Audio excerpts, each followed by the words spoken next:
Jadi baik, saya perwakilan dari kelompok 7 ingin mempresentasikan siklus penggajian dan manajemen SDM. Saya Sisidia Akuyani Yeslele NIM 091. Aktivitas siklus penggajian. Menyajikan sebuah diagram konteks sistem penggajian. Diagram konteks tersebut menunjukkan ada 5 utama input pada sistem penggajian. Yang pertama, Departemen MSDM memberikan informasi mengenai perekrutan, pemberhentian, dan perubahan tingkat pembayaran atau kenaikan gaji dan promosi jabatan.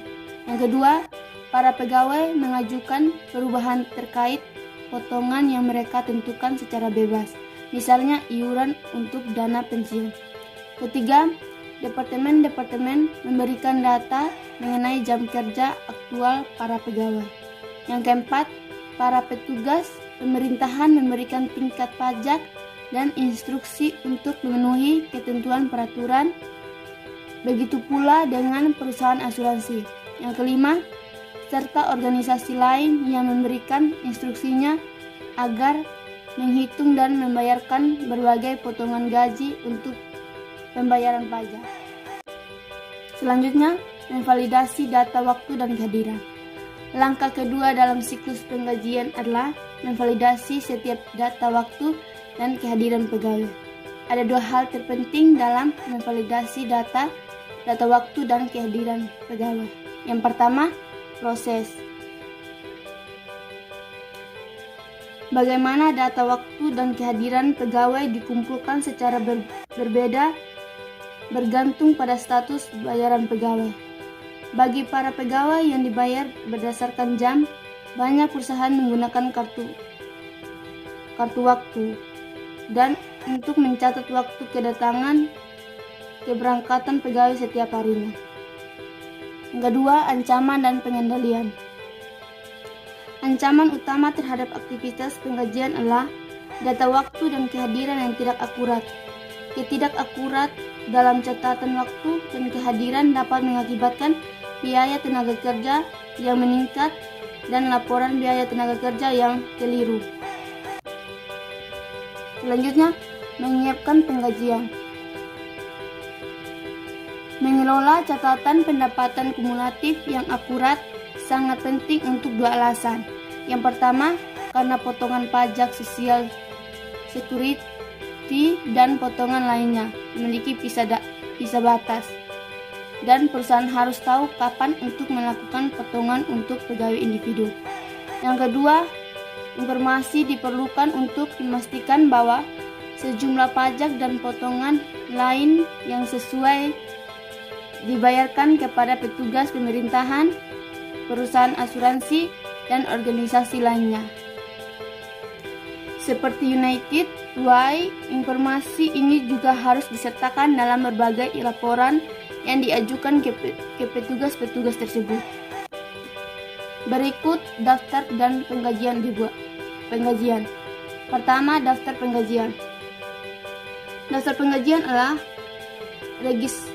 register penggajian mencantumkan gaji kotor setiap pegawai, setiap penggajian dan gaji bersih dalam format multikolom. Yang kedua, daftar potongan. Daftar potongan adalah memuat potongan-potongan sukarela lainnya sebagai setiap pegawai. Yang ketiga, laporan pendapatan yang memuat jumlah gaji kotor, potongan, dan gaji bersih untuk periode terkini serta total year to date untuk masing-masing kategori. Jenis-jenis pengendalian integritas pemrosesan yang dapat mengurangi ancaman penggajian. Yang pertama, total BATS adalah sistem MSDM atau penggajian yang canggih akan terus menggunakan pemrosesan BATS untuk penggajian. Akibatnya, total BATS harus dihitung pada waktu entry data dan kemudian dicocokkan dengan total yang dapat dibandingkan yang dihitung dari setiap tahap pemrosesan. Yang kedua, Melakukan cross-voting. Melakukan cross-voting adalah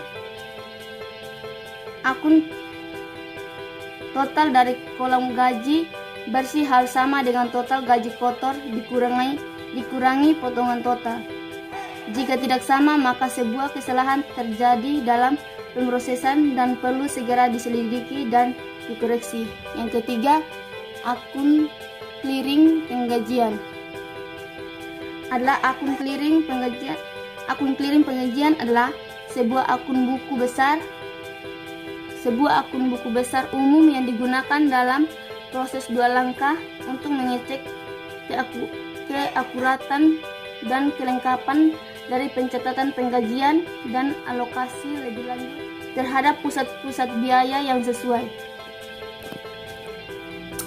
Selanjutnya, mengeluarkan penggajian.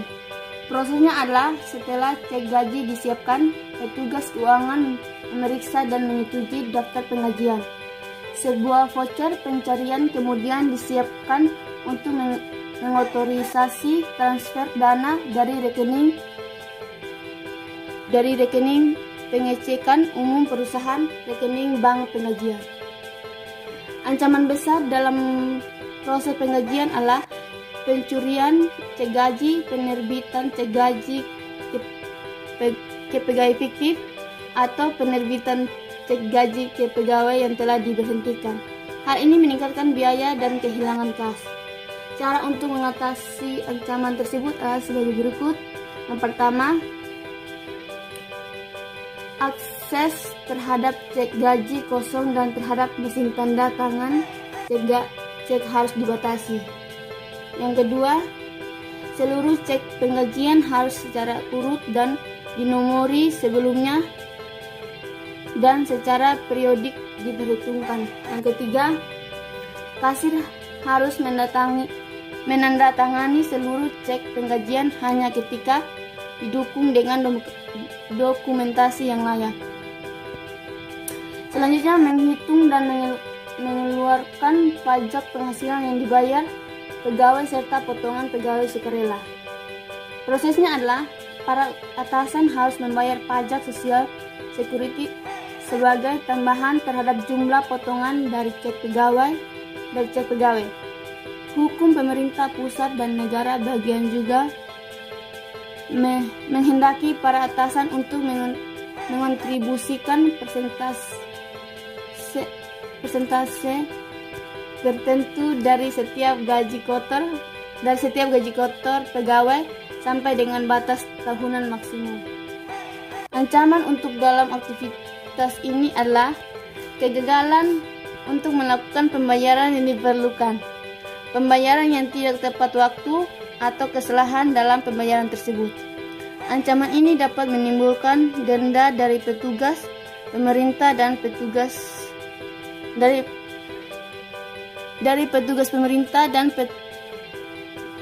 dan dapat mengeluh apabila kesalahan tersebut secara negatif mempengaruhi manfaat pensiun atau manfaat lain. Selanjutnya, opsi outsourcing, biro jasa penggajian dan organisasi pengusaha profesional. Sebuah biro jasa penggajian mengelola data induk penggajian untuk tiap-tiap klien dan memproses penggajian untuk mereka. Sebuah organisasi profesional tidak hanya memproses penggajian, tetapi juga memberi jasa MSDM seperti pemanfaatan pegawai dan administrasi. Biro jasa penggajian dan PEO biasanya menarik bagi bisnis kecil dan menengah karena alasan pertama, mengurangi biaya. Yang kedua, jangkauan manfaat yang lebih luas. Yang ketiga, pembebasan tahu sumber daya komputer. Sekian dan terima kasih.